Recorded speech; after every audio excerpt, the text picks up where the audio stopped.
Hi folks, you're with Tacitus Today, your pushback channel, and thank you for joining this audio live stream. In this essay, I'd like to talk about the issue of, or comparing the different types of civil war. Now, there's been a lot of talk recently, videos by, say, Tim Pool or Black Pigeon, where they've raised the spectre of the possibility of civil war in the West and possibly the United States, Britain, and so on.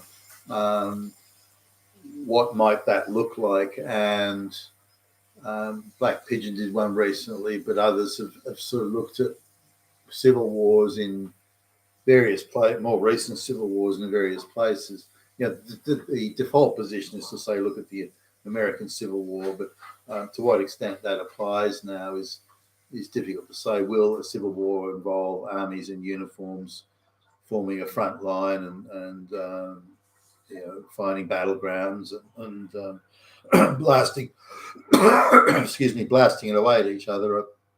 I'd be surprised. It's possible, I guess, but war in old Yugoslavia. Yugoslavia used to be a makeup of, Serbia and Croatia and Bosnia and other little areas around the place, and there'd been long-standing enmity between these peoples for a long time, and going back to the days of the Roman emperors, of the Roman Empire. The Roman emperors were constantly despairing of the endless dramas in that area, the Balkans, and how there were endless conflicts, and Roman troops had to be sent in there to restore order and establish the peace. So this is over 2,000 years ago. So this area of the Balkans has been a constant area of turmoil and conflict and so on since as far back as people can remember. Now, if you look at the Eastern Roman Empire and Constantine and all that sort of thing, the same thing occurred. There were various tribes coming in, and the Bulgars and all that's were coming in, and there was all sorts of conflict around Christians and non-Christians and so on. So again, it was an area of constant turmoil. Then the Muslims came through the Ottoman Empire, gradually sort of coming in from, say, the mid-1400s onwards. And the Ottomans were still there in the 1800s, the Muslim Ottomans. Now, when the Ottomans left, there were some stabilizing influences, or got kicked out, the various wars and conflicts there. The Greece, for example, was under Ottoman control for, over 200 years.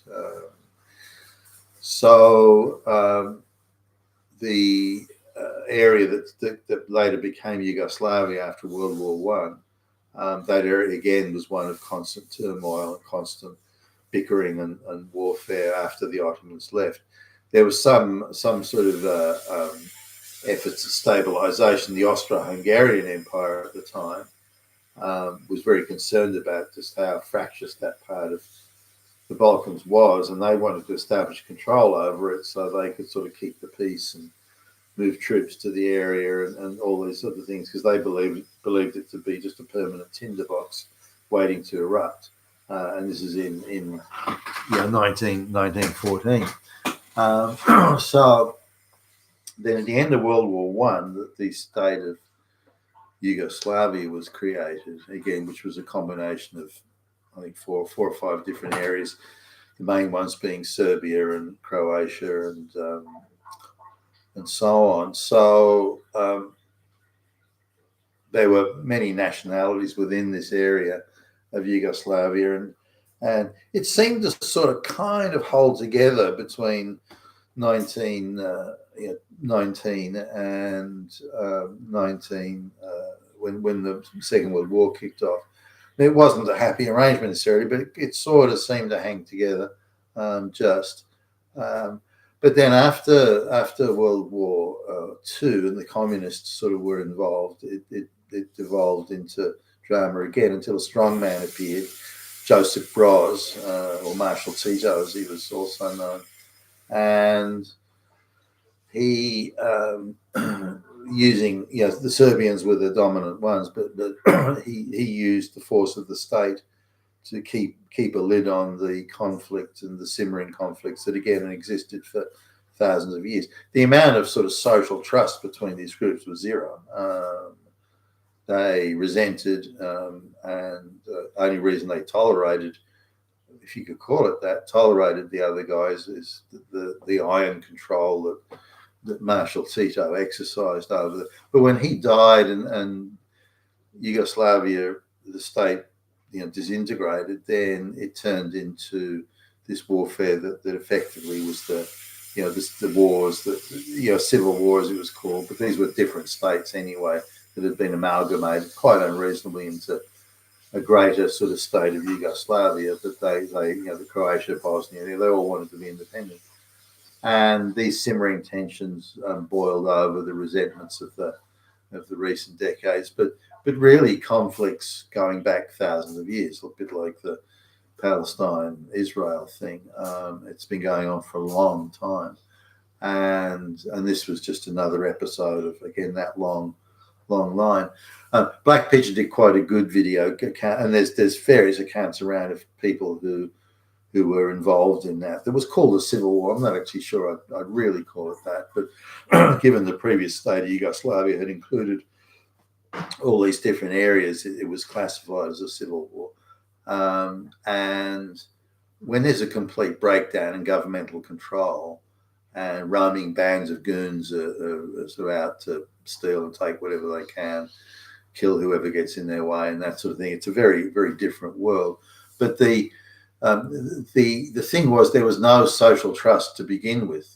The social trust was about zero, and what social trust maybe existed within a community, the communists had taken away by encouraging everyone to inform on their neighbours and so on.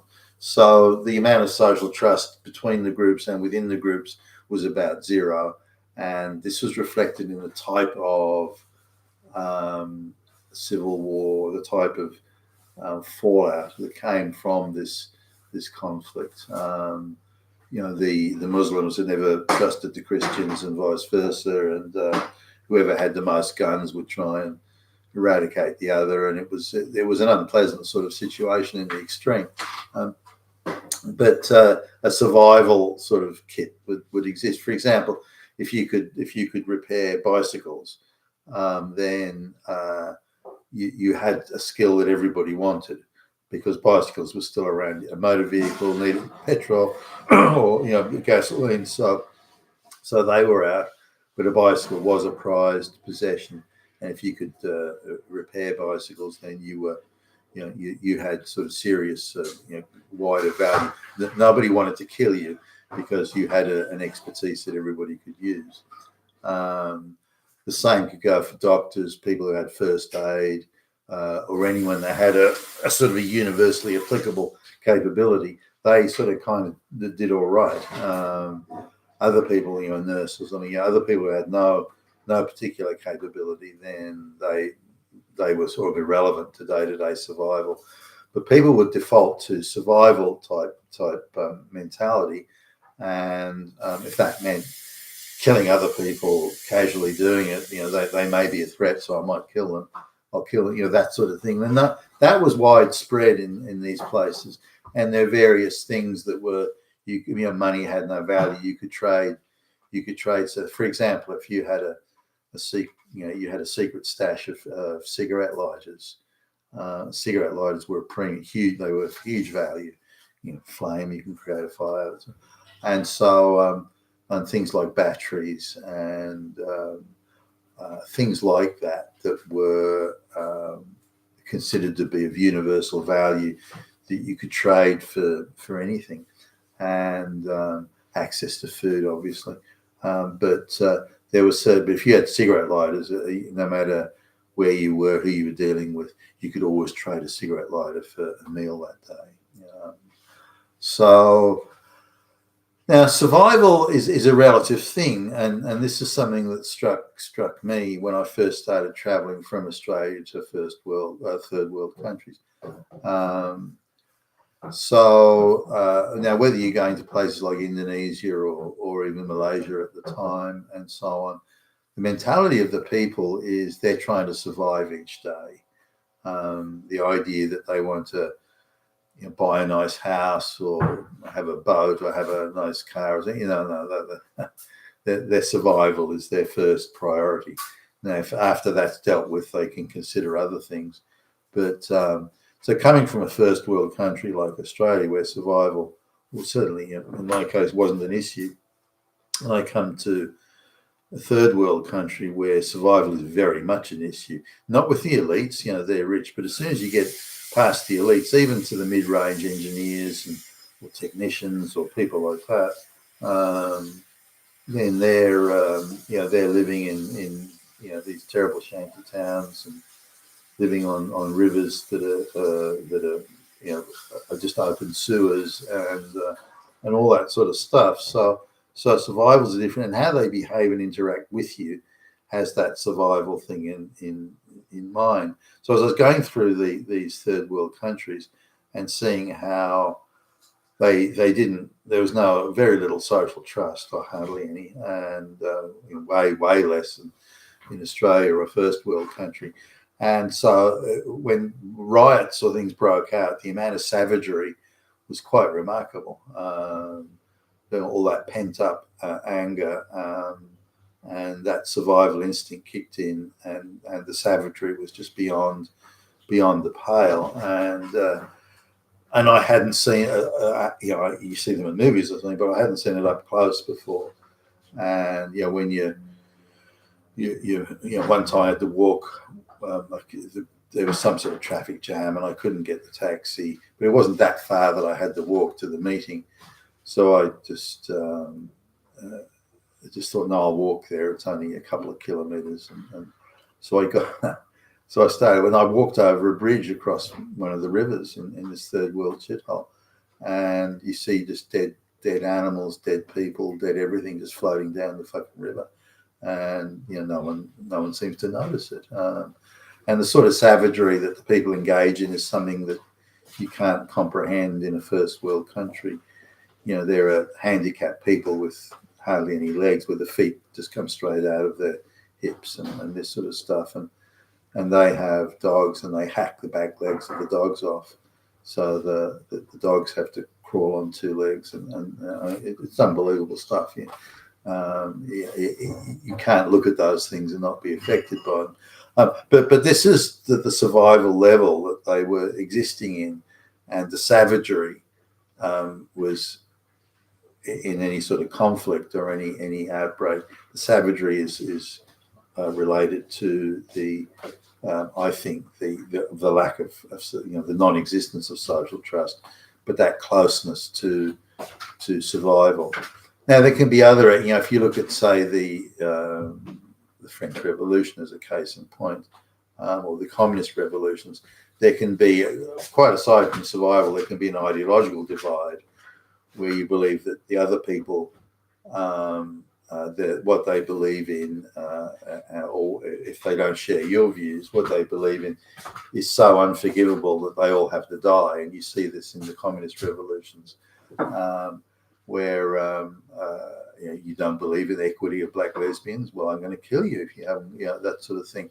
And the savagery there is ideological rather than lack of social trust or so on. For example, say in the wars of the Christian internecine wars, where there would be the Protestants and the Catholics, that the Protestants should choose a different path to worship God was considered so outrageous and so despicable and so evil that they just had to die. And you saw that same concept of sentiment playing out in the French Revolution or the communist revolutions in China and in, say, Cambodia.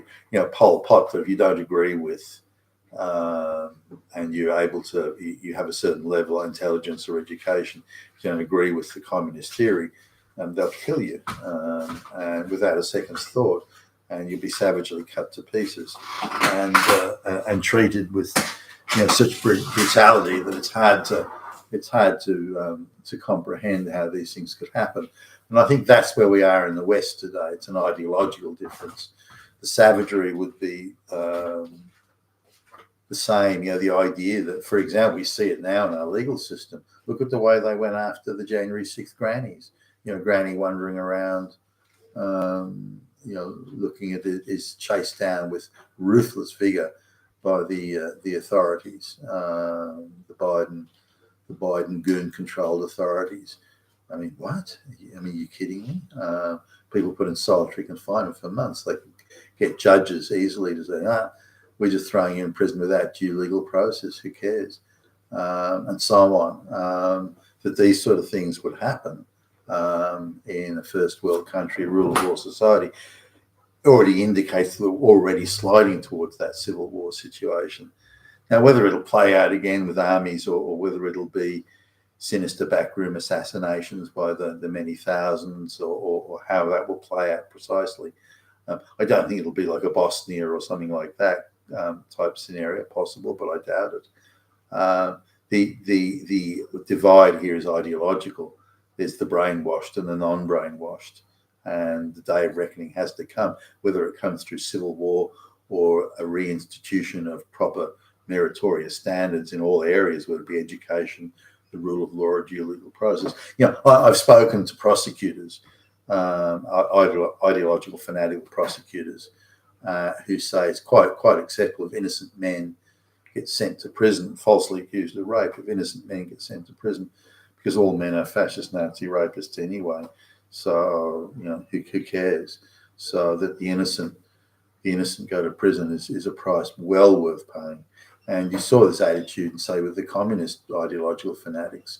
Well, that person may not have been a good communist, so killing them is fine. We've succeeded in cleansing the population of wrongthink. And if we've got to do that by mass murder, that's okay. They don't agree with us, therefore they don't deserve to live. I think that's the space we're in the West.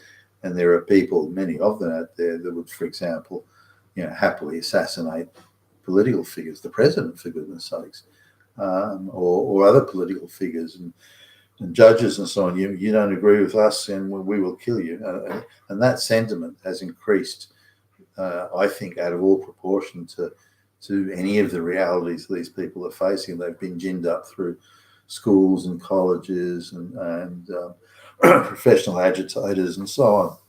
And because the population has been dumbed down to such an extent, there's a lot of people who are now susceptible to that sort of messaging that otherwise would not have been. But I perceive civil war is going to be along ideological lines, not along low social trust lines, as we saw in Yugoslavia and in areas of long-term traditional conflict. There was a time in America not long ago where social trust was very high, as it was in Australia. And social trust now is much lower than it was, and noticeably so. And it's that descent into what I see as a civil, or the potential at least for civil conflict. You've been a Tacitus today, your Pushback channel. Thank you for listening.